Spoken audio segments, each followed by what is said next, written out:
ഉള്ള സ്ഥലം ബാങ്ക് വെച്ചിട്ട് സാറേ കഴിഞ്ഞൊരു ലോൺ എടുത്ത് ഒരു മാസത്തിൻ്റെ കാര്യം ഉണ്ടാകത്തുള്ളൂ. അതെല്ലാം നടക്കല്ലേ. ഒന്നുമില്ല. ശരി എന്നാ. ശരി. ഒന്നുമില്ല. എന്താ കാര്യം? ഒന്നുമില്ലെന്നേ. ഏയ് എന്നോട് കള്ളം പറയണ്ട. ജിജിയായിട്ട് വഴക്കിട്ടോ? ഒന്നുമില്ല. നമ്മുടെ കാര്യം അറിഞ്ഞോ ആരെങ്കിലും? ഇല്ല. ഇത് രണ്ടും അല്ലെങ്കിൽ പിന്നെ കാശിൻ്റെ എന്തെങ്കിലും പ്രശ്നമായിരിക്കും. ഞാനും ജോബിഷും കൂടെ ഒരു പ്ലാൻ ഇട്ടായിരുന്നു. എൻ്റെ ചേട്ടനൊരു 3-4 കൊല്ലം കൂടി ഗൾഫിൽ നിന്ന് വരുന്നുണ്ടായിരുന്നേ. അപ്പോൾ കുറച്ച് സ്വർണം കൊണ്ടുവരാനുള്ളൊരു പരിപാടി. എയർപോർട്ടിൽ നിന്ന് കടന്നു പോന്നു. പക്ഷെ വഴി വെച്ച് സ്ക്വാഡ് പൊക്കി. എന്തിനാണ് ഈ ആവശ്യമില്ലാത്ത പണിക്ക് പോയത്? ഞാൻ ഇസ്രായേലിൽ പോകാൻ കുറച്ച് പൈസ പെട്ടെന്ന് സെറ്റ് ചെയ്യാൻ വേണ്ടി ചെയ്തതാ.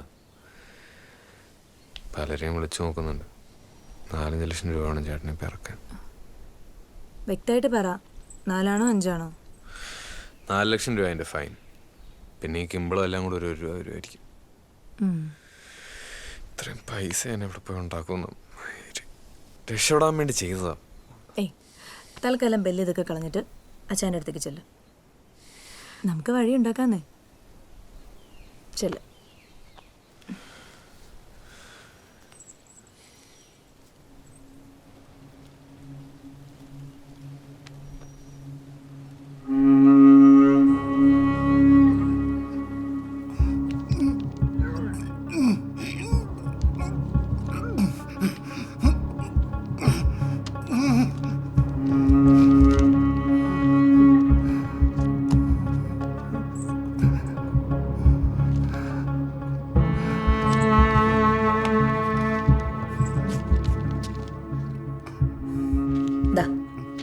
ഇപ്പൊ പ്രശ്നമല്ല, സോൾവ് ആയില്ലേ?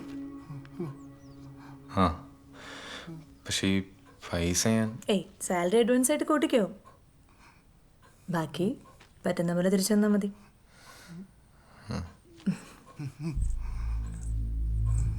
സലണ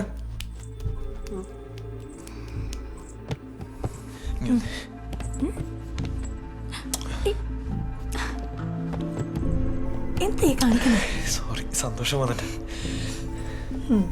സന്തോഷമൊക്കെ പിന്നെ.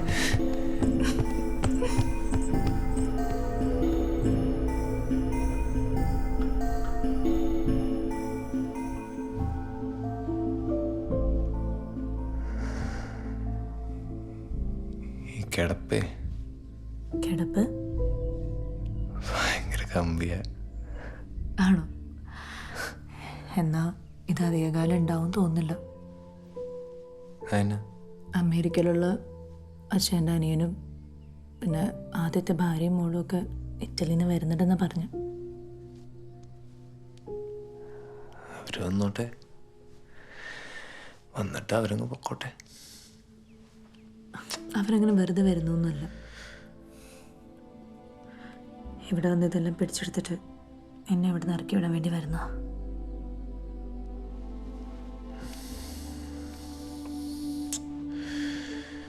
എങ്ങനെ എന്തോ വിൽപ്പത്രമൊക്കെ ഇല്ലേ?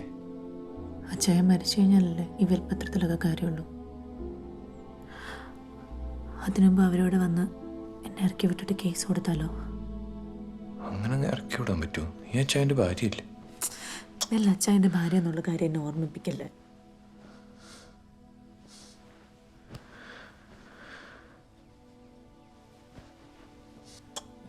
സോറി.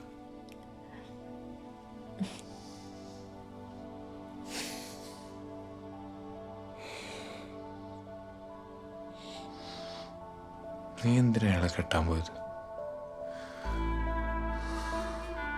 ആ കല്യാണത്തിൻ്റെ ആലോചന വന്നപ്പോൾ എന്നോട് എല്ലാവരും പറഞ്ഞത്, അയാൾ പ്രായമുള്ള ആളല്ലേ, എന്നെ പൊന്നുപോലെ നോക്കുന്നൊക്കെ. അയാളെന്നെ നോക്കി പൊന്നുപോലെ അടിച്ച് പരത്തി അയാളുടെ ഇഷ്ടത്തിനുണ്ടാക്കാൻ. അയാളങ്ങനെ നോക്കി നോക്കി വേദനയും സുഖമൊന്നും അറിയാത്തൊരവസ്ഥയിലായി.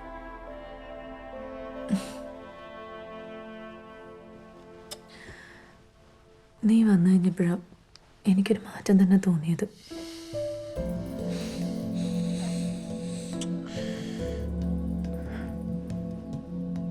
ഇനിയിപ്പോൾ എന്തായാലും നിനക്ക് വിഷമിക്കേണ്ടി വരത്തില്ല. ഞാനില്ല ഇപ്പൊ കൂടെ. എൻ്റെ പിമ്പായിട്ടായിരിക്കും. അതെന്നെ വർത്താനോ അതല്ലേ പറയുന്നേ? പിന്നെ നിനക്ക് എന്ത് ചെയ്യാൻ പറ്റുന്ന ബെൽ?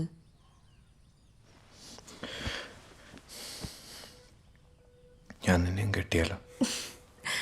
ബെല്ലിന് ഇപ്പോഴും പിള്ളേർ കളി മാറിയിട്ടില്ല. നേരത്തെ കള്ളു കുടിച്ചിട്ട് ഓരോന്ന് പറഞ്ഞു. അല്ല, ഞാൻ സീരിയസ് ആയിട്ട് പറഞ്ഞ, വെറുതെ പറഞ്ഞല്ല. ചേച്ചി മോളൊക്കെ ഇപ്പം എൻ്റെ മനസ്സിൽ നിന്നേ പോയി. നമുക്ക് രണ്ടുപേർക്കും ഇങ്ങനെ ഒരുമിച്ച് ജീവിച്ചാൽ പോരെ? ഇതുപോലെ കൊതിച്ച് കൊതിച്ച് ഞാൻ അച്ഛനോട് ഇറങ്ങിപ്പോന്നു. പക്ഷെ വീട്ടിൽ വളർത്തുന്നൊരു പട്ടിയുടെ വില പോലെ. പിന്നെയും പിന്നെ പറയുന്നേ പേട് പോവാ. ബെല്ലിനൊരു കാര്യം അറിയോ? ഞാൻ എത്ര പ്രാവശ്യം മരിക്കാൻ ശ്രമിച്ചിട്ടുണ്ടെന്ന്. എന്നാ മണ്ടത്തരോ അതൊക്കെ? ഈ എല്ലോ സച്ചായനായാലും വേറെ എന്നാ വന്നാലും നമ്മൾ പിടിച്ചു വെക്കുമല്ലേ വേണ്ടേ? അയാളുടെ അടുത്ത് അങ്ങനെ ഒന്നും നടക്കില്ല. അല്ലെങ്കിൽ പിന്നെ അയാളെ കൊന്നിട്ട് ജയിലിൽ പോയി കിടക്കണം. എന്നിട്ടോ അങ്ങനെ നമ്മുടെ ജീവിതം കൊണ്ട് കളഞ്ഞാൽ ചെയ്തിട്ട് എന്നാ കാര്യം? എന്നാ നമ്മുടെ ജീവിതം കളയാതെ അയാളെ കൊല്ലാൻ പറ്റുമോ? അതിൽ കാര്യമില്ലേ? നീ എന്നെ പറയുന്നേ? മേഴ്സി കില്ലിംഗ് എന്നൊക്കെ കേട്ടിട്ടില്ലേ? അതുപോലെ.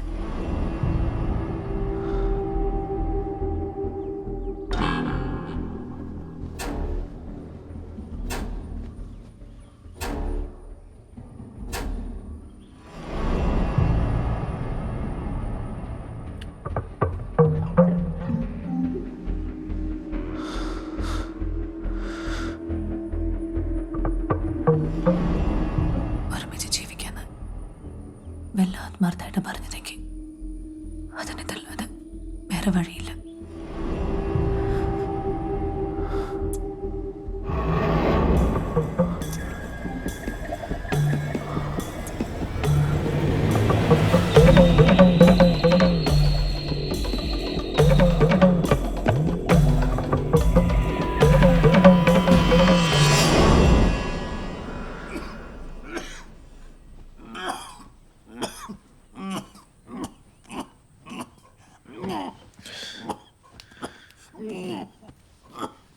എന്നാ പറ്റിയ